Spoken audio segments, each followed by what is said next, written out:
Hey,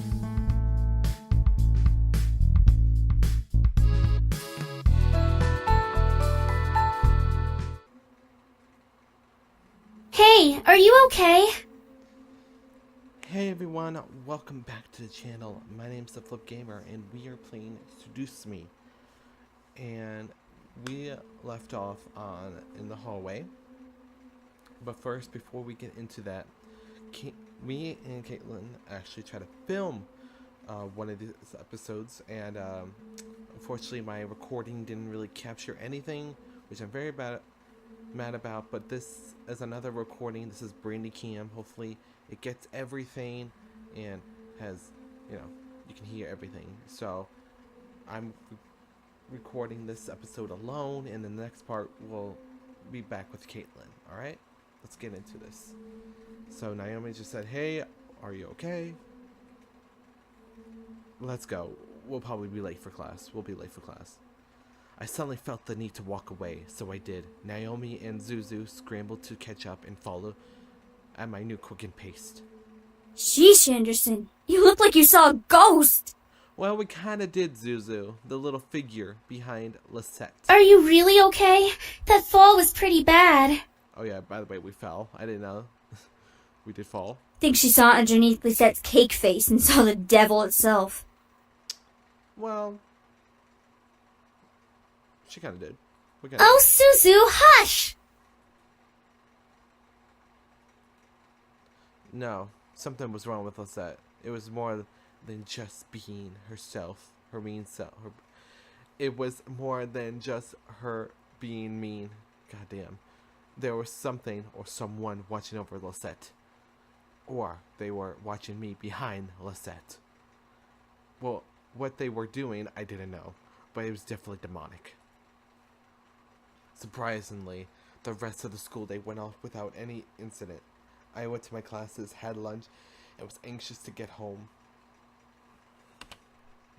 As the class bell rang for the school to end, I felt my phone vibrate in my pocket. Huh? A text from Dad? Okay. I know what happens in this part, but it's like a text. I don't trust it. I honestly didn't. The first time around, I didn't trust any of this. I'll be picking you up today. Make sure you're ready to go when I get there. Okay, that's kind of a surprise. You think? I quickly headed back to my locker and got my things before waiting for Naomi and Zuzu. Hey, are you ready to go? Actually, my dad's picking me up. Really? Okay, I guess that kind of makes sense. Yeah, it kind of does. That's what parents should do.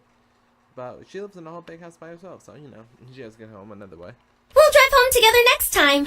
Tell your dad that we've got you covered from now on. Well, thank you, Naomi. That's so sweet. I like Naomi. Yeah, ha ha ha. Alright. Weird. Even while I laughed, something didn't seem right. My dad texted me to say this. Why was he gonna pick me up? Have I done something wrong? I didn't know. That's sad. Like, Kaitlyn actually commented about this. Like, she's like, her expectations for her dad are like low. Like, if she, like, the only time that probably her dad speak to her was like, have I done something wrong? Like, so sad. So sad. Seriously. I waved goodbye to Naomi and Zuzu before heading off to the usual spot when my dad picks me up. I took the time to listen to my music while I waited. I need to go to another Rise of the Phoenix concert. Eventually, I played the entire album with no one showing up. Something's fishy. What the hey? Dad's never late, especially not this late. I quickly dialed my dad's number again, but as soon as I pressed call, it disconnected and read a signal disconnection error message. What the? No signal error? Have I not have a signal? How do I not have a signal? I double checked my phone and saw all 5 bars for signal. Now you can say, oh, something's wrong. He must be in a Before I can finish, a group of hands grabbed at my hands, feet, and covered my mouth. I screamed into the hand over my mouth, struggling to pull away from the hands grabbing at my limbs.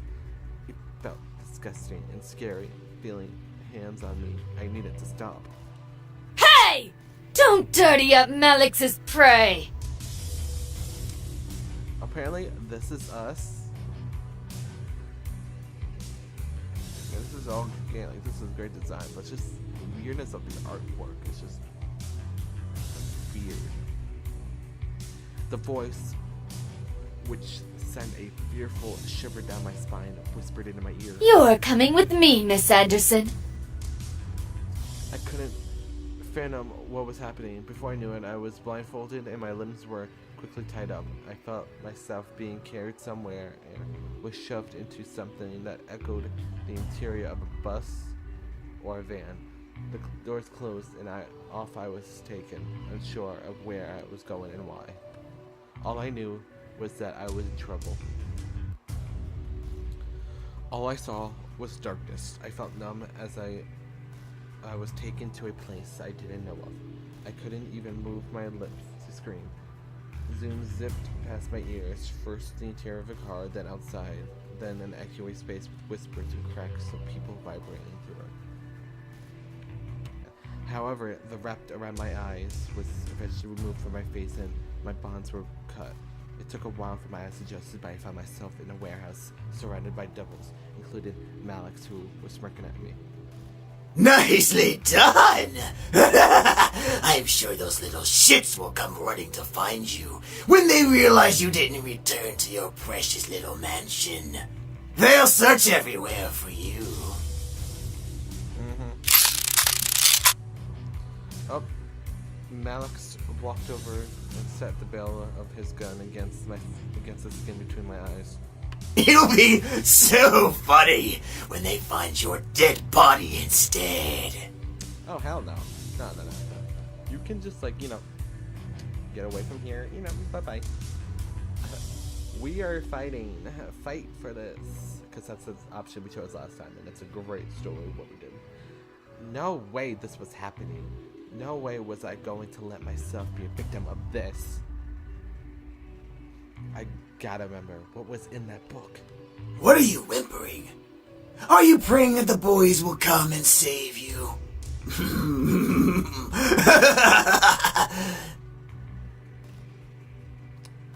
Laughter sounds so horrible.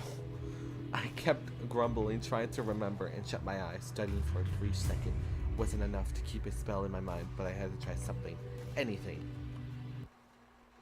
All of a sudden, the air grew still and silent. I opened my eyes, looked around, and gasped at the sight. Something was frozen in time, as if the clocks had stopped and everything had followed suit. What the? At first, I instantly wanted to move, but my feet were glued to the ground. I guess I couldn't change time and escape from where I was, but I was still lost. What was I supposed to do? Oof, I know who this is. It's beautiful. It's really beautiful. A soft wisp of wind made me turn into a floating light purple orb. I stared at it as a slowly glow giving off a warm feeling. For some reason, this made me feel like happy and content despite the situation I was in. My heart felt like crying, yet I didn't know why. It couldn't have been Grandfather? It's Grandpa. Grandpa, get me out of here, please. I need to get out. As I muttered, the orb slowly grew and faded into a spirit of my grandfather from when I last saw him. I stared up at him, completely shocked that I was correct and that his form was standing in front of me. I guess it was a good idea to bring the incubi here after all. You know about the incubi? What the? Is that really you? What do you mean? My grandfather smiled before patting my head gently. I couldn't feel it, but I knew he tried. So I closed my eyes in acknowledgement before looking at him again. Sweetie, I'm sorry for not telling you, but I didn't know if you were ready to know. What do you mean I wasn't ready to know? What? That you handled demon magic? Yes. Damn, he was quick to answer that. Why? What is there to gain from learning and using demon magic? It wasn't a matter of gaining anything except knowledge. Through magic, I was able to learn more about the demon world and its wonders. I even met your incubi friends. You mean the boys? You met the boys? The boys. You met the boys. Yes, it was I who helped them come here. But it seems it was at the cost of my life. What? Why are you sacrificing yourself like that? None of this makes sense. He died to bring the incubi into the human world. Why? Why? My mind was practically screaming in anger. I needed answers. With the time being frozen, we had all the time in the world.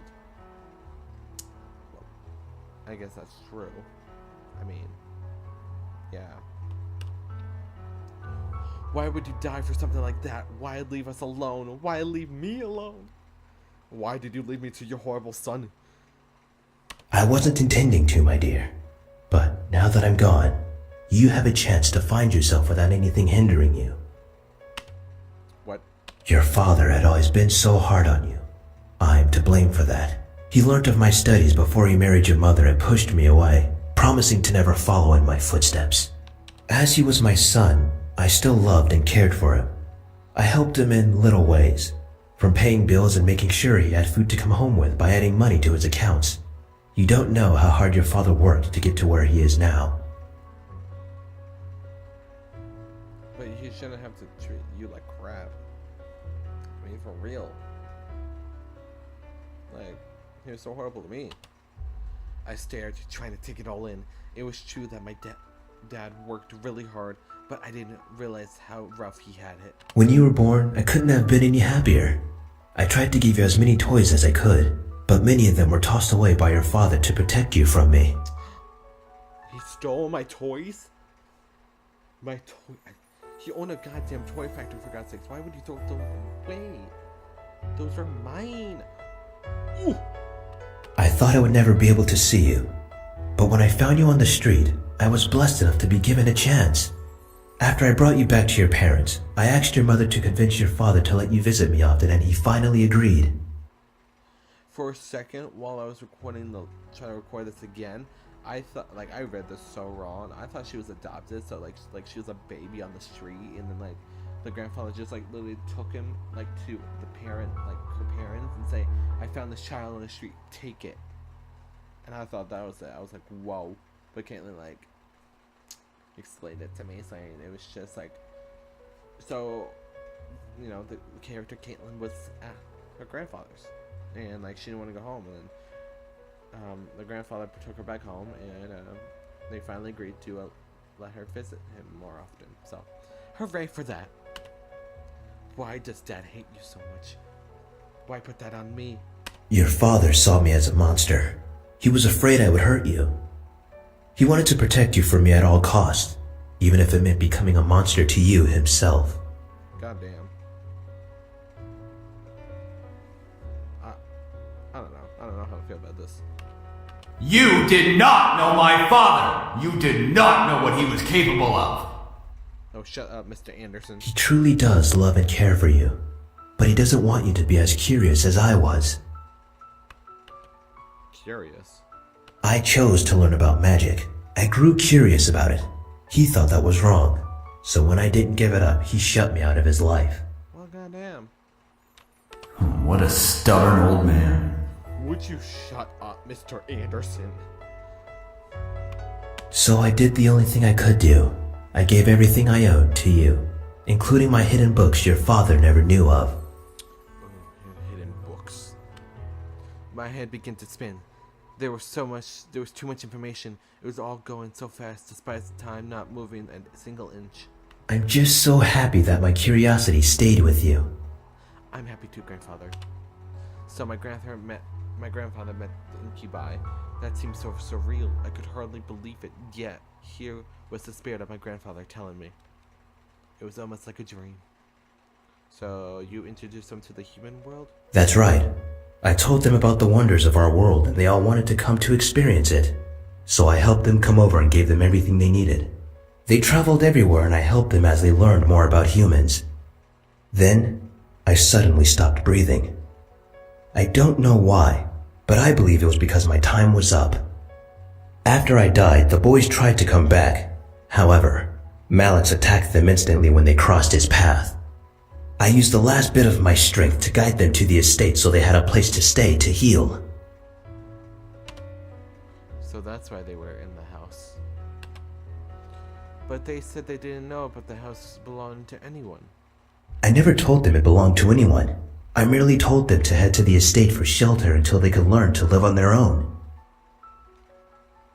If the estate was meant for them, why give it to me? I never knew your father would move you in so quickly. Even still, you managed to learn of them and learn of the demon world. You even were curious enough to study the magic. Yes, we were. Way to save the bucks. Why not teach me when I visited? You were too young to understand. I was hoping that you would make the choice to learn on your own when you were ready to handle it. And you did. I'm so proud of you. Okay, I don't understand this. Everyone's saying that we're too young and too thing or whatever. Including shows. Like, you're too young, you'll learn about it in different times, you know? You won't get it now, but you will in the future. Like, that sort of thing. Like, I would want to learn ASAP. I mean, that seemed cool. Well, not demon magic, but just, you know, magic in general. Supernatural stuff. I love those things. What are you saying? I barely begun reading it. I don't remember anything. I will help you remember. Actually, this voodoo shit is, like, I got this on point, what he did to her. Right here. Then my grandfather gently bent down and kissed my forehead. All at once, my mind began to fill with spells and history of the Argosine magic, the demon world, and everything my grandfather had known. You see, I thought she was gonna, like, this was my prediction. The grandfather was gonna touch her, like, on the head. Like, it's like E.T. with the fingers, you know? Touch the fingers and learn the knowledge of the power. I never saw the movie, but you probably get what I mean. But, you know, put his hand on her head and everything just absorbs the magic. But I was close. He kissed her forehead, but, you know, close. I looked up at my grandfather, now able to remember everything more as he smiled down at me. Never forget. Make your own choices and do what you need to do. Don't let someone determine your life for you. If you decide to never look at magic again, I'll understand. But now at least you know it's there. My grandfather then patted my head before turning and walking away. I tried to follow after, still unsure and lost as ever, but my feet remained stuck to the floor. Wait, please, take me with you. Well, what I mean by taking me with you is gonna get me out of here. Not dead, but you know. I didn't turn back, and he didn't stop walking. Soon he vanquished past the walls, leaving me alone once again. I gritted my teeth, trying not to cry. My mind was filled with both the power to defend myself and a large amount of confusion I could never hope to shake off. I could feel the air around me starting to move again, so I tightened my hands into fists and tried to push away my concerns. I had to remember, I was with Malix, captive. I had to escape. After I escaped, I could figure my life out. Soon the world around me began to return to normal, with Malix mocking me. I closed my eyes and began murmuring a spell from my memory. I'm not saying that shit, that seems too hard. What the? Latin? What are you? No. A wave of light bursted from my body, washing over the room and pushing the devils away from me to the ground. As the light quickly faded, I shook my head, feeling a small weakness in my legs. Malix quickly hopped up and growled at me, obviously surprised but irritated beyond belief. Where did you learn that? I will rip that tongue right out your mouth! No. Come here! Malix charged at me, dropping the gun that would never hurt me to the floor, reaching for my face. However, I quickly crouched and covered my head with my arms, while a dark magic circle appeared under my feet above me. A shield appeared, blocking Malix from touching me. How? You're just a human! Look at the voodoo shit. A human who knows how to fight back. You go, girl. I pushed the shield against the shield, forcing Malix back before standing. I wasn't some damsel in distress. I could fight for my life. I shook, sudden appearance of numbness in my hands as I glared at Malix, challenging him once again to come at me. Malix! Who's it? No! Stay out of it! I'll kill this bitch with my own two hands one way or another! As commanded.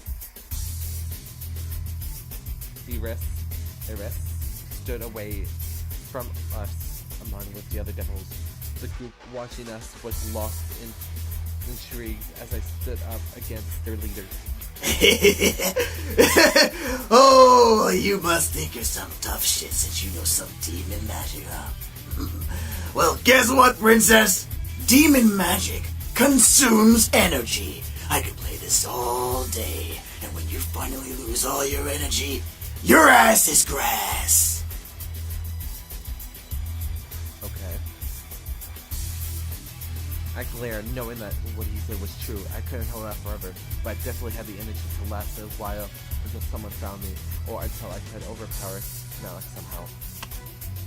Malix charged at me again, causing me to run backwards to keep some sort of distance. I could feel energy wanting to shoot out of my hand. So I pointed my palms at Malix. Light purple spikes suddenly began shooting from my hands, forcing Malix to skid back. I had terrible aim, only able to scratch the edges of his body, with one or two actually stabbing in the shoulder and leg. Malix growled, pulling them out and throwing them to the ground. Quit playing around, Malix! I lowered my hands, feeling the numbness run up through my veins to consume both my arms. I began to pat, desperate for some relief before continuing. Malix smirked at the sight. Oh, for the love of God, please someone find me, I prayed. I hoped that I wouldn't have to keep fighting. I was becoming desperate. What made everyone in the warehouse drop our fighting faces with a screeching of the police siren coming closer to our location. Malix sparked even wider. It's time to have fun, boys! Make sure you kill them all! The devils all seemed to be excited and started to walk past us to meet with the cops, but a loud finger snap stopped them and made them turn around. Malix and I looked to see Eris with her hand in the air post-snap. Okay, what's wrong with her hand? Something's wrong. That looks like... Do you need to go to a hospital? I feel like she needs to go to a hospital. Alright. Eris? What are you doing? Enough, Malix! We've wasted enough time in this stupid town. I'm getting out of here and I'm taking the rest with me. I didn't know what to laugh or not, so I bit my tongue as Malix got angry again. Like hell you are! Boys, do as I say, or else! None of the boys moved. Eris snapped her fingers again, causing the boys to rush back past her and move and out another way from the warehouse. Malix, it's over. You can't even beat a human girl. You're losing your powers. Lower devils only follow higher-ups that actually have power. Well, damn. Shut your mouth!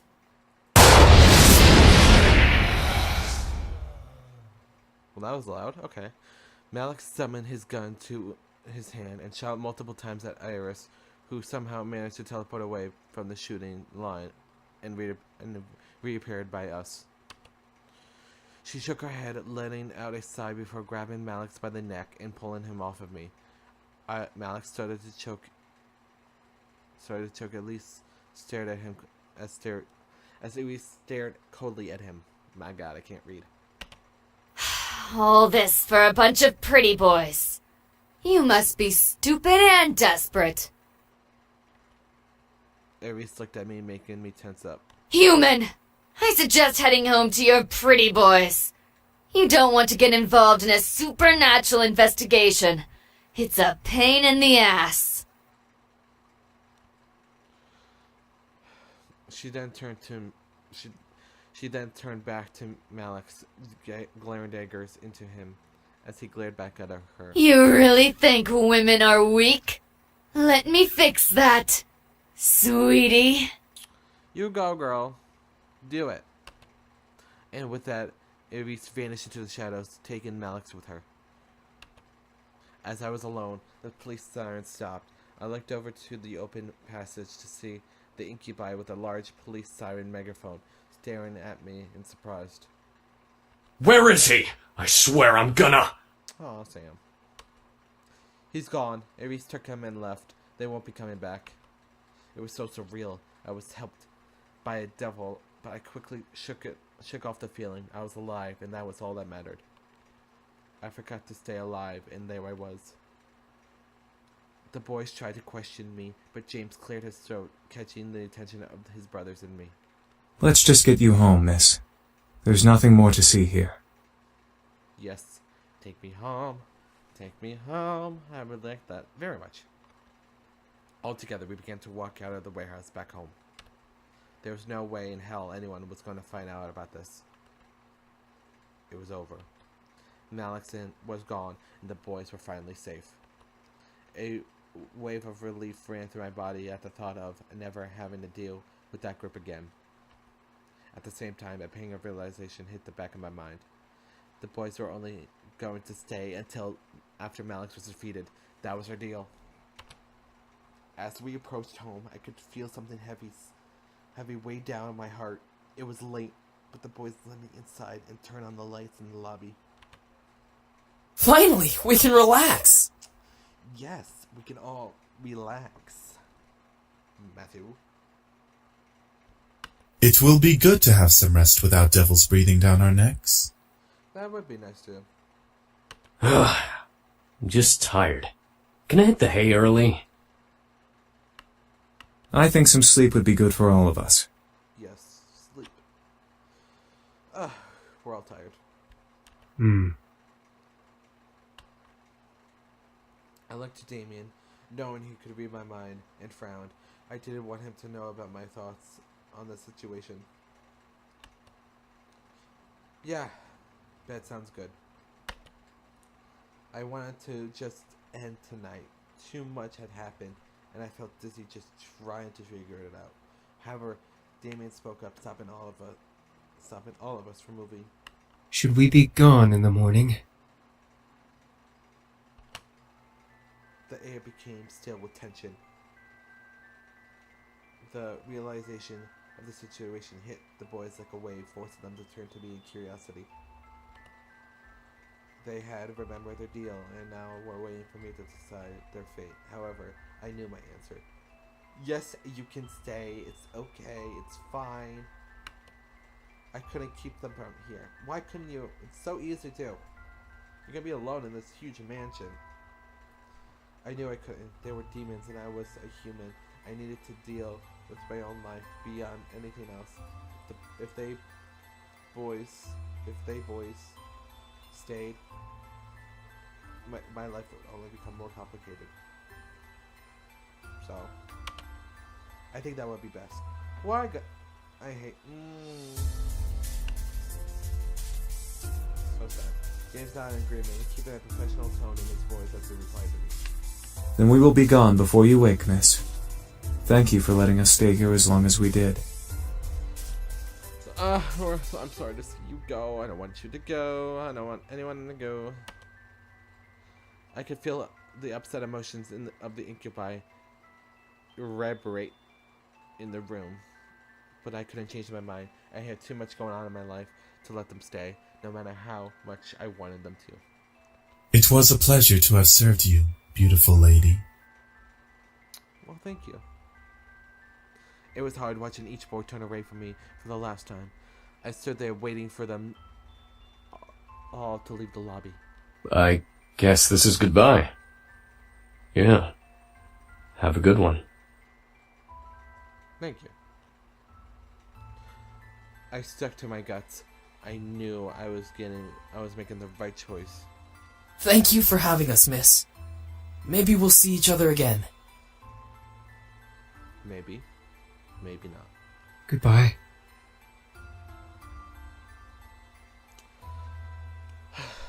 As Damien left my side, I finally let out the air that was denying into my body inside.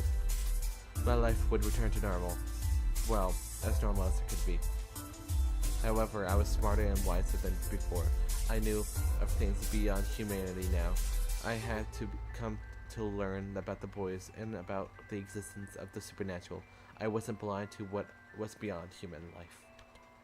Learning of this made me more open-minded.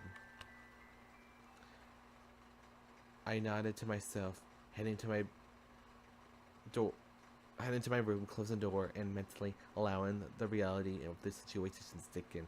Tomorrow, I had no devils to kidnap me, no incubator to wake me up.